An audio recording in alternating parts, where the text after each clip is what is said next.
Hi, and welcome to Newsmakers for inside analysis and behind-the-scenes commentary about the most important news events in our community from Santa Barbara's top journalists and political leaders. I'm your host, Jerry Roberts. Tonight, we look behind these headlines. The political version of The Voice plays at City Hall as the council holds an open audition for those hoping to fill a vacant seat. Tempers flare at the Board of Soups as residents from Carp say they're fed up with stinky pot.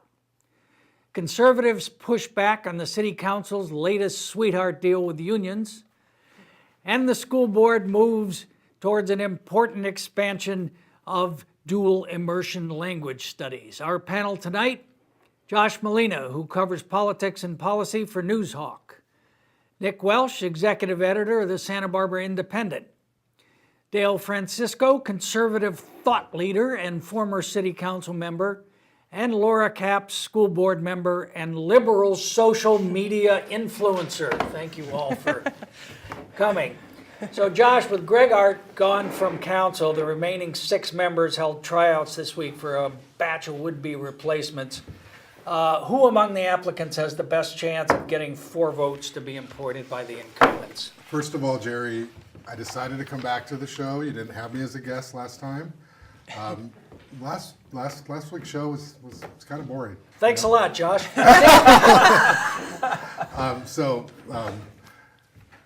Bonnie Raisin is your favorite, apparently, from reading your coverage. No, the 10 people interview for 1 seat on the city council. So it's super intriguing because you don't really see this happen very often. Most of the time people run and they get endorsements and they raise a lot of money, and then election night we have to figure out who's going to win.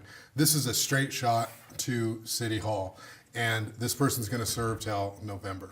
So it's and then can run again. They can run again. It is very intriguing because you have people who would never mount an actual campaign who get to interview, in the most awkward interview in the world. It's 5 minutes in front of everybody to see, and you have people asking you questions like, what is your opinion of Santa Barbara's position on the environment? You know, it's like, how am I supposed to People who answer? shall be unnamed. Yes. Oscar. So it's very intriguing. There are a few front runners. Gina Fisher, who's a county staffer for Joan Hartman, is a front runner. She's been campaigning for the seat for more than a year. She's already lined up a whole bunch of endorsements. She's been raising money. She's clearly the one to beat because she's very competent. She's triple smart. She's very wonky. She knows her policy. She's been involved. Her Who resume else? is stellar. Grant House was on the council for 8 years. He was on the planning commission for 8 years prior to that. He's sort of an insider candidate. He's been around a long time. Everyone knows him at City Hall. So he's also somebody who could get some votes. And the interesting thing about him is there may be a little payback coming his way. He cast the tie-breaking vote that put Randy Rouse on the council to run for office back when Doss was elected to the assembly. And Grant shocked everybody because he went with Randy's a moderate leaning to the right and Grant's very far to the left, and everyone's like, oh my goodness, how could you do that? So there may be a little bit turnabout is fair play there. And bit of a third, surprise. Yeah, I'm getting to it, Jerry. Okay, I know this is your personal favorite of the night. I know, yeah. So who was that? Sneaking her way into my story was surprise candidate Megan Froemming Harmon. And she was very impressive. She was the first one to go. As far as I know, she's not the first one to interview. She's not been really involved in a lot of stuff, but she nailed the interview. I mean, if you were giving her points for how to interview. And she's met with every member, she pointed out. She spent time with each of them. Yeah, so she worked it. So I'm sure she's going to definitely get some votes up there on the council. And she may actually be the compromise candidate because you've got some of the old school City Hall people pushing for Grant House, and then you have sort of a lot of the ideologues. Well, it's not 100%, but you've got some of the people on the left going for Gina Fisher. Maybe there's a compromise in the middle because that vote's probably going to be 3-3, and maybe Megan will slip in there. There were most of them interviewed very well. It was impressive. It was impressive. It actually was a pretty good group. What's her name? Heaton, who was Brittany. Brittany. She's been with the Neighborhood Advisory Council for 3 years. She works for the county. She works for the county public works and the transportation planner. I mean, she has massive sort of expertise when it comes to government and sort of the mechanics of it. She's a little bit more austere in her presentation and low key, but she also She interviewed well. She was going to basically renounce her home, her job at the county, everything so that she could run for the city because of a potential Unlike Gregg conflict Hart, of who interest. I mean, if Gregg Double Hart, dipped for 12 years. if but Gregg that's Hart can neither here nor serve, I there. don't know why she would need to. Exactly. But she did interview well too. There were a lot of strong candidates. I'm gonna ask each of you who you've heard for. But first, Josh, here's the fact: is Megan was the star of the evening. She was the breakout star of the evening. Gina, very smart. Everybody knew it, but she got outshined. I really thought by the new kid. And Grant was Grant. You know, he was kind of playing to the crowd a little bit, and that was kind of over the line. Well, Megan was the biggest surprise because insiders like us think it's Gina and Grant, but she definitely said, "Oh, don't discount me," and so she's going to be there too. She's going to get some votes. Breakout star. Who have you heard from someone who? Well, first of all, thank goodness Josh is back. That's all I can say. Finally, somebody who Because acknowledges he it. just went on and on about my candidate, Gina Fisher. I think she's. I don't have to come back next time. Yeah, all right? So- Oh, yeah, that's true. Yeah, Gina has such a strong breadth and depth in this community. She knows a lot. I've served with her on boards. She's super smart and she works really hard. And I think if I were, I'd want to serve with her if I had the chance. What about who did you think shined? Shone? Scott Wren. Shine. Shown. You like Scott Wren. Good old Scott. I thought Scott did a pretty good job last night. I was did too. surprised, You know? I understand In he's fact, really, everybody. It's too bad he doesn't live in the district. He does actually live in the district.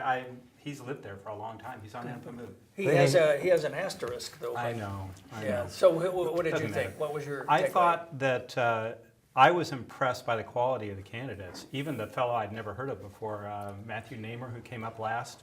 Yeah, and he said he would only take the appointment. He would only serve for the interim. Kate Carter Yeah. was very good. Yeah, they were all good. Julia Lara Julia Lara was really good. I thought Gabriel, he was Escobedo. He was really. I think he was really a surprise. And he had the cheerleading squad with him. He too. had the cheerleading squad.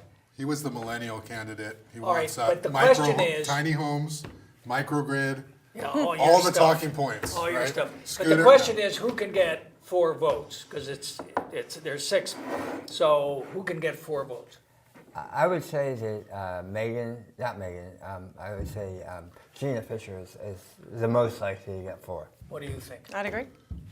I think it's between Gina and Megan, but because of Gina's, well, we'll talk a little more about this later, about the influence of the DCC on city council.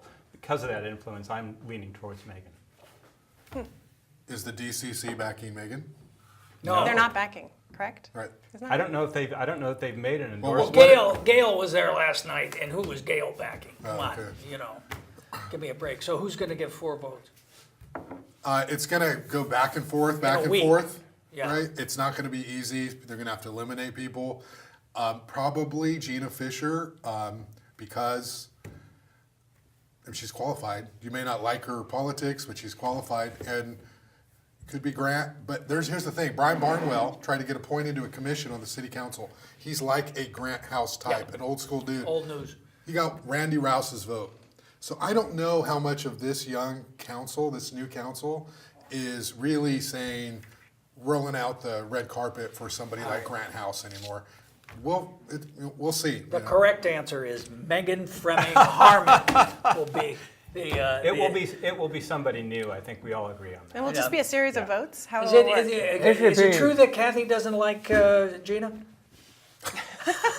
I'm not one to gossip about what happens behind the scenes, Jerry. Oh no! Why do you think you're here? Did you see behind the scenes commentary? That's what it says. All right, Nick.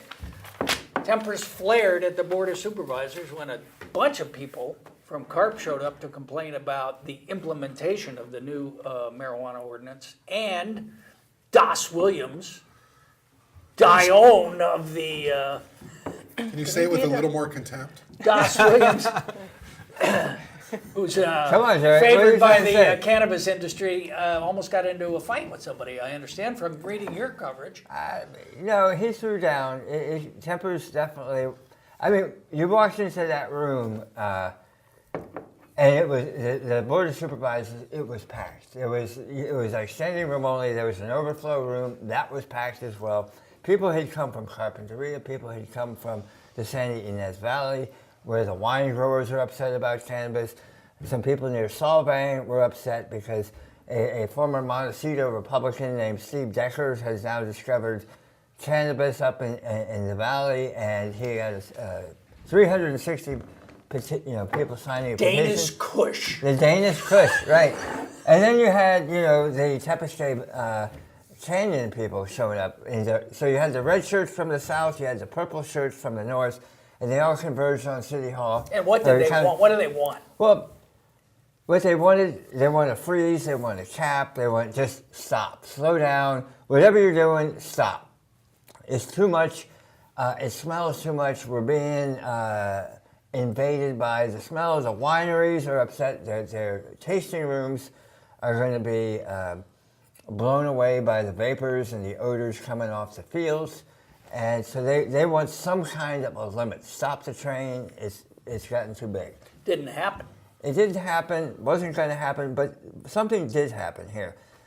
Two things. One, this is getting very esoteric, but in the Ag 1 zone, which is sort of like small agriculture, they said no more cannabis. Yeah. So they took that off the table, and that is sort of where farms kind of butt up against residential neighborhoods. So that was taken off the table. Second thing they were talking about in large ag parcels, didn't go anywhere, but there was a serious push to have odor control systems installed on those properties. It didn't make it, but the way it happened, you could tell that one is going to come back. What role does Gregg Hart's administrative aide, good golly, Miss Molly Culver, play in all this? Was she not She was, in fact, chief consultant to the marijuana industry? she was the chief consultant to the cannabis, the county cannabis foundation or whatever they call it, but she has distanced herself, or she has passed that torch on to a successor whose name now escapes me, and she is taking pains to say, now that I work for Gregg Hart, I am no longer representing Not the industry. taking their calls. I don't know. I mean, the problem with Molly is that, when you are as good at what she does as she is, and you were doing that for 2 years, people don't say, oh, guess what? Their muscle memory keeps you front and center of the brain, and they remember that you were the one. And what about the powers in Carpinteria formerly leading the cut flower industry, who are now transformed into marijuana? What influence do they have? I think that in Carpinteria you had a lot of greenhouses, and they had a lot of trucks with big refrigerators, cruising up and down, and all of a sudden you had NAFTA come along, and you had South American imports wipe out the Gerber daisy industry, right? So you have all these vacant greenhouses, and these guys said, you know what? One flower is as good as the next, and they packed them in with cannabis. Do you see anybody anywhere, either the city or the county, who's pushing back against this, who's an elected official now that Janet Wolf is gone? Pushing back against cannabis? Yeah. No, I don't. Yeah, it's Well, just like, you should. I mean, if you paid attention, Jerry. I just read your stuff. I assume Yeah. you're paying attention. Why do I have to pay attention? Joan Hartman, actually, it was interesting because she's 3rd District Supervisor. She's got the winery. She's got a lot of cannabis. And she was there supportive of the industry and legalization, trying to get it started.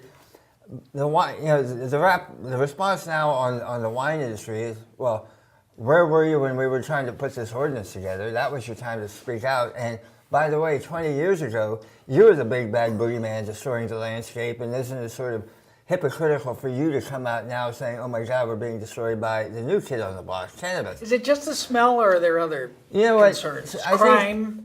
I think that smell is like 90% of it. Yeah, I mean, there's crime, there's the high fences, there's the security, sense. There's the bright lights. So if you're in like Sleepy Hollow and you're enjoying your bucolic life, and all of a sudden you got a guard dog next door, and you got some weird goons in uniform. And the speed, right? I mean, 2,000. Didn't I read 2,000 permits? I mean, it's rapidly Yeah, we are. changing. Don't we have more Yeah. than any other We county? have about 1/3, roughly, of all the licenses in the state of California. That's astonishing. I mean, more than Humboldt, correct? More Talk than about Humboldt. burying the lead. Gee whiz. I mean, that's just I a lot buried of it. change. more than humble. We've already written that, Jerry. I can't believe you just catching that. Actually, I mean, it's a... Once Kelsey Bruger left, I believe your marijuana coverage is really full. Really tanked. No, I mean, what happened was, anyway, Humboldt, they grow kind of much smaller scale operations. And the way the law is, in order to amass the acreage that we have here, you have to put together lots and lots of different licenses in order to get.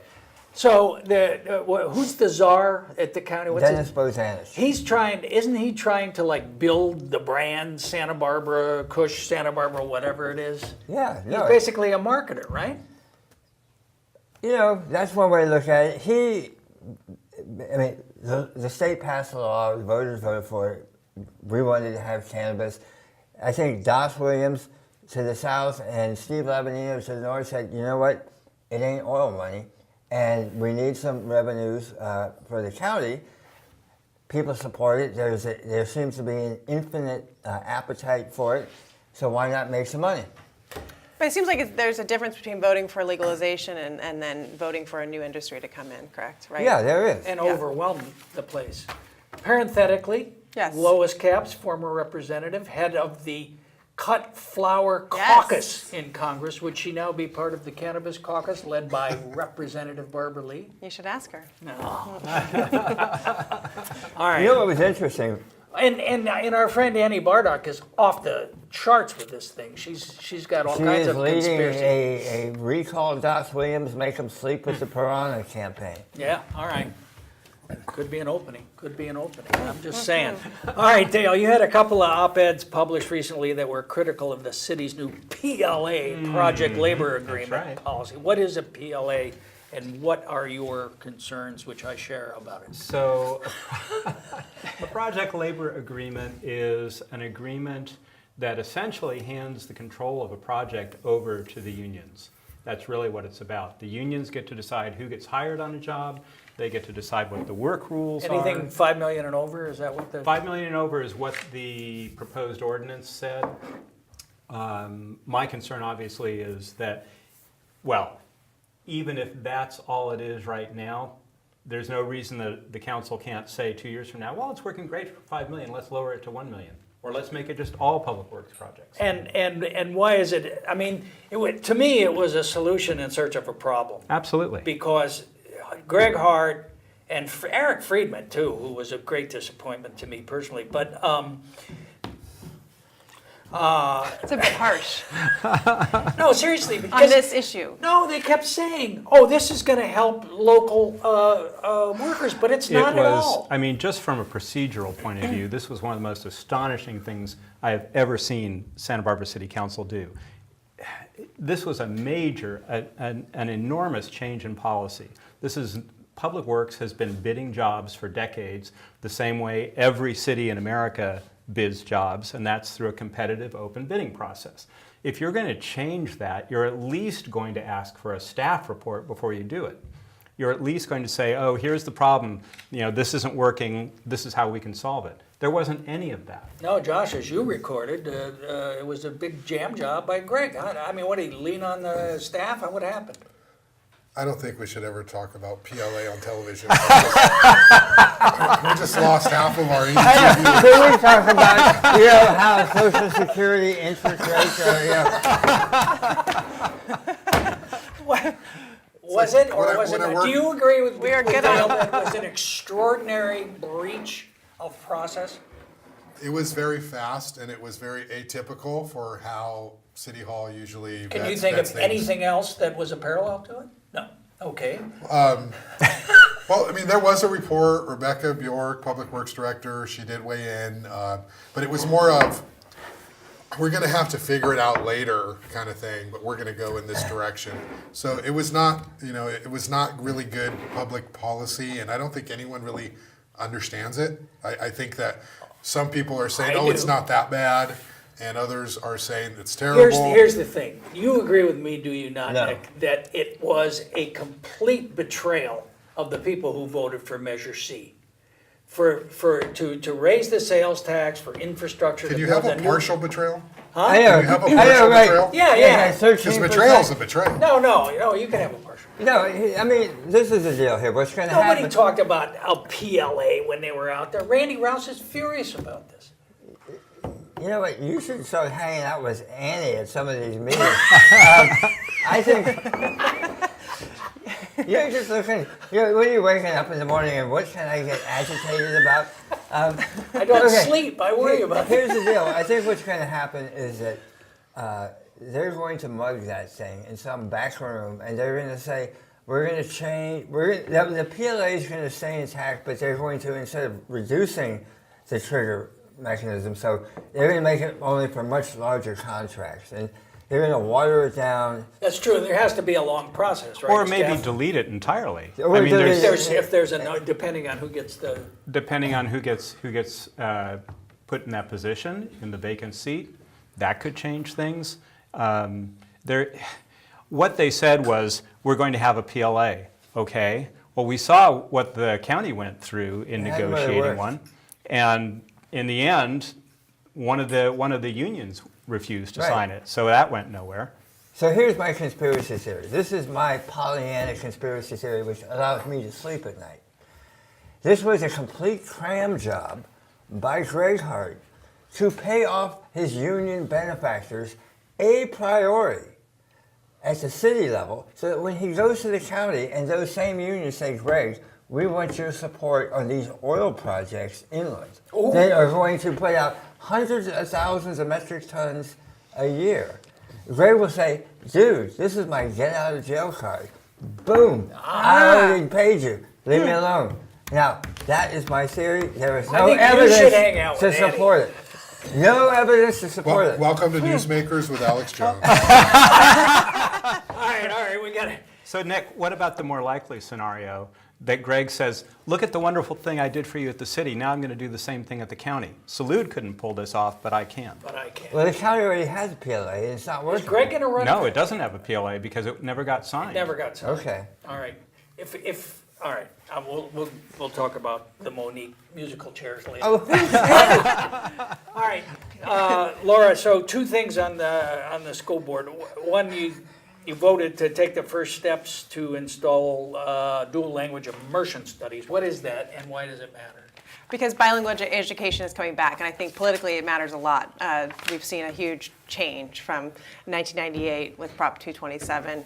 A lot of us remember that. It was very divisive, trying to get rid of bilingual education. And this district, our district, made national news because we did it. And now there's been a group of parents, fortunately, that kept it going at then Cesar Chavez Charter School and now Adelante. And they're really paving the way for what, by all accounts, studies show is a really great way for kids to learn. So it means it's a way of learning bilingual by doing 50% of your language English and a partner language, often Spanish. But Or even more sometimes. yeah, exactly. Yeah. And it's good for your cognitive ability, it's good for your cultural sensitivities, it's good for your disposition, and even helps with onset of dementia. I mean, there's all of these ways, studies. Well, wait a minute. Will it help Why do you Billy point sleep? to me when you I'm just say saying. onset of dementia? We need to get Is it good Dale's for arthritis perspective on this. also? It's good for everything. You think it's a good idea?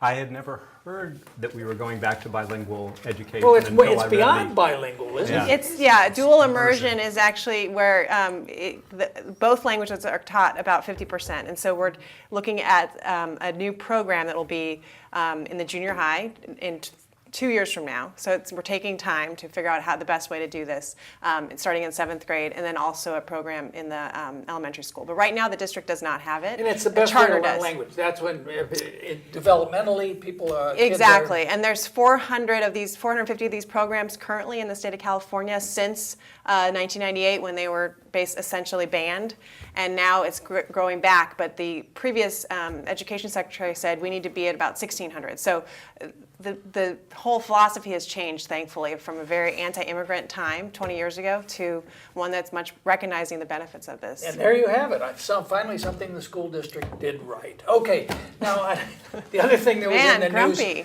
Grumpy. At San Marcos, we Yes, had another yesterday. incident. It amounted to nothing, but it just, once again, that's it's not a troubled school, but there's a lot of unhappy people left over from the Ed Behrens thing. Yes. And you said from the dais that the most important thing we're going to do this year is pick the new principal. Yes, one of the most important things we're doing this year is to pick a new principal at San Marcos High School. They had a big scare yesterday. Fortunately, it's on Tuesday. Fortunately, it was nothing. There was not a gun scare. It was a radiator hose. But I think the communication system, as much as it was horrible that the students and their parents and the staff had to go through this, I heard from some parents that they were pleased by the way in which it was handled. Yeah, and obviously the sheriff's department. I mean, and the student did the right thing to call 911 when she thought she saw a man with a gun in the parking lot. What's So the status of the principal search? it's ongoing and involving parents and involving students and teachers, et cetera, but has yet to come back to the board. You and Kate Ford expressed some early reservations about the process and whether it involved enough parents and enough of Absolutely. the community. Are you Yep. comfortable with it now?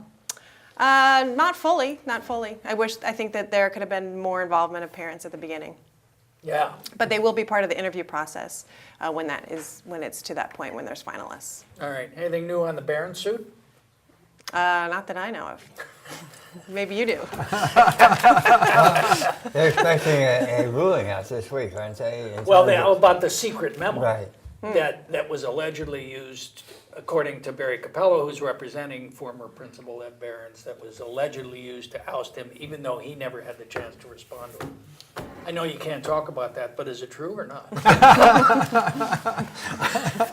All right. Well, thanks to Josh Molina, Nick Welsh, Dale Francisco, and Laura Capson. Thank you for watching. Please visit our website, newsmakerswithjr.com, to check out my blog posts on politics and media in Santa Barbara and beyond, and our YouTube channel, where you'll find an archive of past shows and interviews should your insomnia be particularly troublesome.